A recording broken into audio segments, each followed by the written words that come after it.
শেখ হাসিনার সময় ভালো ছিলাম না বলতে এটাও বলা যাবে না, এই সরকারের আমলে ভালো ছিলাম কিংবা ভালো না এটাও বলা যাবে না। সরকারের দ্বারা আমাদের একটা দাবি, আমাদের একটা কর্ম দিয়া তারপরে এই কর্মটা নেওয়া যাক। গাড়ি তো চালাইছি, আজকে নিষেধাজ্ঞা, তারপরও নামছি পেটের দায়, কর্ম করে তো খাইতে হইব। এখন রিক্সের উপরে নামছি।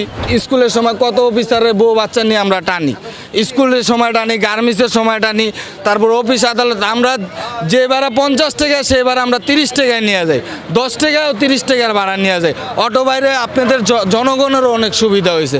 তাই জনগণের দ্বারা বললাম, আপনারা বলেন যে অটো যদি বন্ধ হয়ে যায়, জনগণ বলে তাহলে আমরা বন্ধ করে দিব, সমস্যা নেই। ভালো কিভাবে থাকি, আমাদের একটা রায় দিছে, হুট করে একটা রায় দিছে, আমরা জানি না শুনি না কিছুই না।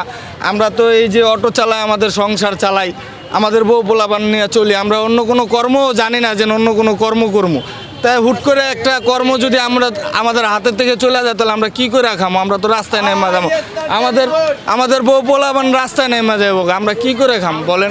আমরা কি এই সরকারের দ্বারা আমাদের একটা দাবি, আমাদের একটা কর্ম দিয়া তারপরে এই কর্মটা নেওয়া যাক, সমস্যা নাই। আমাদের একটা কর্ম দরকার, আমরা কর্ম ছাড়া বেকার। যদি আমরা এই ঢাকা শহরে প্রায় 15 লক্ষ অটোওয়ালা আছি, এই 15 লক্ষ অটোওয়ালা যদি বেকার হয়ে যায় এক টানা 2 দিনের ভিতরে, তাহলে আমরা কি করে খামো বলেন? আমাদের ঘরে অর্থ সম্পদও নাই যে আমরা বৈশা খামো কিবা কিছু। আমরা দিন আনি দিন খাই, আমাদের ঘর ভাড়া দেওয়ান লাগে, পানির টাকা দেওয়ান লাগে, কারেন্ট ভাড়া দেওয়ান লাগে।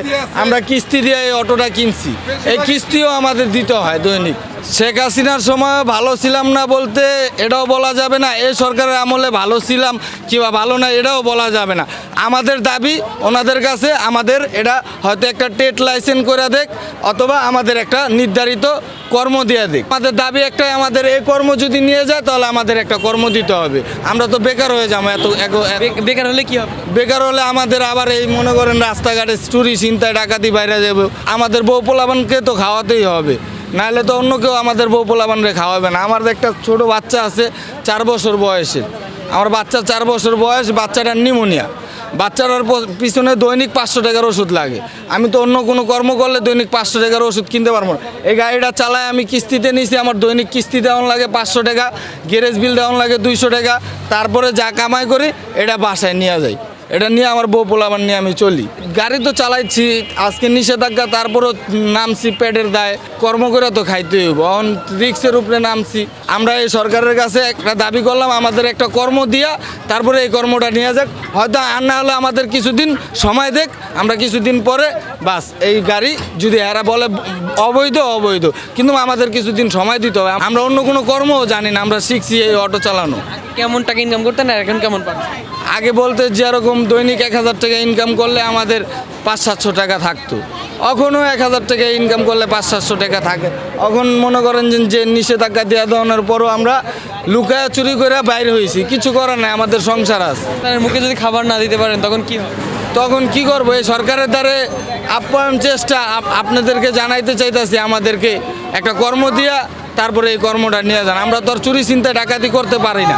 আন্দোলন আমরা একলা করি না, এই আন্দোলন জনগণ সবাই করছে, ছাত্র জনতা সবাই মিলে আন্দোলন করছে। তাই সবার, এই বাংলাদেশের সবার দাবি আছে, সরকারের প্রতি সবার দাবি আছে। তাই আমাদের অটোওয়ালাদের দাবি, আমাদেরকে নির্ধারিত একটা টাইম দিয়া তারপর এটা বন্ধ করে। স্কুলের সময় কত অফিসারের বউ বাচ্চা নিয়ে আমরা টানি, স্কুলের সময় টানি, গার্মেন্টসের সময় টানি, তারপর অফিস আদালত। আমরা যেবারে 50 টাকা সেবার আমরা 30 টাকায় নিয়ে যাই, 10 টাকাও 30 টাকার ভাড়া নিয়ে যায়। অটো বাইরে আপনাদের জনগণেরও অনেক সুবিধা হয়েছে। তাই জনগণের দ্বারা বললাম, আপনারা বলেন যে অটো যদি বন্ধ হয়ে যায়, জনগণ বলে তাহলে আমরা বন্ধ করে দিব, সমস্যা নেই।